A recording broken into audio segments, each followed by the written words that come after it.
PM उम्मीदवारी से नीतीश कुमार पीछे हटने के मूड में नहीं हैं। आपको पता है कि ये एक ऐसा प्राइड बन गया है जिसको लेकर के अब जनता दल यूनाइटेड जो है पूरी तरह से भीतर ही भीतर तैयारियां शुरू कर चुकी है। ये कोई पहला अवसर नहीं है। आपको पता है कि 2014 से ही नीतीश कुमार को लेकर के उनके पीएम मटेरियल को लेकर के चर्चाएं तेज हो गई थी। हालांकि उस समय तो भारतीय जनता पार्टी के भी कई नेताओं ने नीतीश कुमार को पीएम मटेरियल बताया था। अब जदयू के साथ साथ भारतीय जनता पार्टी को छोड़कर बाकी के लगभग सभी दल नीतीश कुमार को पीएम मटेरियल बता रहे हैं। खास करके अगर बिहार की बात करें तो बिहार के जितने भी दल हैं वो सभी चाहते हैं कि नीतीश कुमार प्रधानमंत्री के होड़ में आगे बढ़ें। इस बात को लेकर के अब सीट भी तय कर ली गई है। आपको बता दें कि नीतीश कुमार को लेकर के जितना ज़्यादा जदयू इस पूरे मामले पर अपनी राय रख रही है, उतना ही ज़्यादा इस मुद्दे को लेकर के अन्य दल भी नीतीश कुमार का साथ दे रहे हैं। हाल फिलहाल में आपने देखा होगा कि किस तरह से ये पूरी चर्चा शुरू हो गई। इस चर्चा के दौरान नीतीश कुमार को पीएम मटेरियल कहा गया और यह बात जनता दल यूनाइटेड के नेता ने एक सुर में बोलते हुए इस पर मुहर भी लगा दी।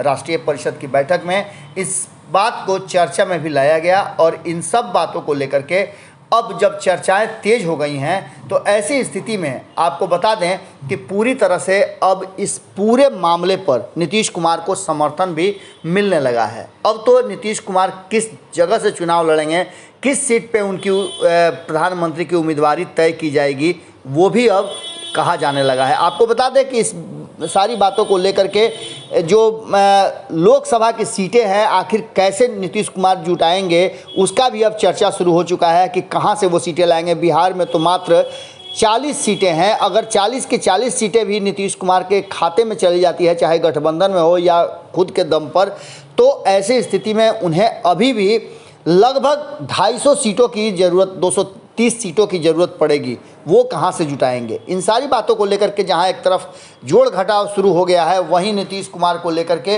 अब दूसरी चर्चा शुरू हो गई है कि नीतीश कुमार चुनाव कहाँ से लड़ेंगे। आपको बता दें कि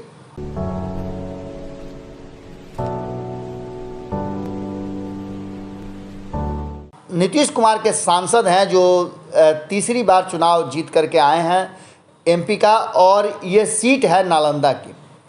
आपको पता है कि नालंदा से चुनाव लड़ने वाले कौशलेंद्र कुमार जो हैं वो नीतीश कुमार के काफ़ी करीबी बताए जाते हैं। आपको बता दें कि उन्होंने साफ तौर पे अब चर्चा के दौरान ये बात कहा है कि वो अपनी सीट छोड़ देंगे, नालंदा की सीट छोड़ने को तैयार हैं। उनके आग्रह किया है उन्होंने कि नीतीश कुमार उनकी सीट पर चुनाव लड़ें, उन्हें बड़ी इस बात की खुशी होगी। नालंदा के सांसद रहे जो वर्तमान में भी हैं कौशलेंद्र कुमार ने साफ तौर पे कहा है कि नरेंद्र मोदी से ज़रा भी कम नहीं बल्कि उनसे ज़्यादा प्रभावशाली हैं नीतीश कुमार।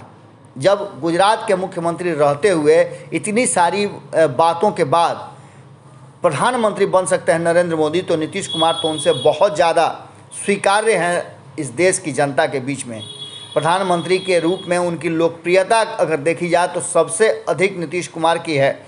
ऐसी स्थिति में नीतीश कुमार अगर उम्मीदवारी के लिए खड़ा होते हैं तो मुझे पूरी उम्मीद है कि वो कड़ा टक्कर देंगे।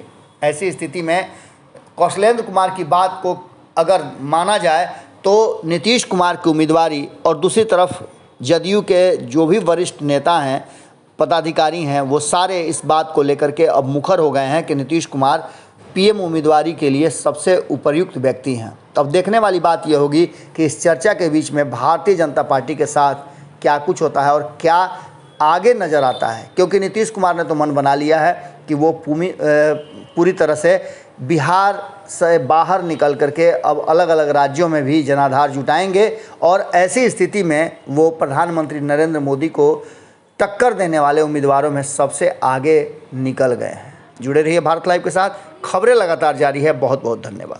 अगर ये वीडियो पसंद आई और वह बिहार के राजनीति और बिहारियत से सरोकार रखेनी तो सब्सक्राइब बटन दबा के चैनल के सब्सक्राइब कर ली। ओजे एगो घंटी बा, ओकरा बटन दबा देला से कुल सटीक और मारक खबर रुआ मुफ्त में मिल जाई। अगर रुआ पत्रकारिता के हमनी के नया प्रयोग में सहयोग कर चाहतानी तो ज्वाइन बटन दबा दी। पेटीएम नंबर नोट कर ली 9386816700। धन्यवाद।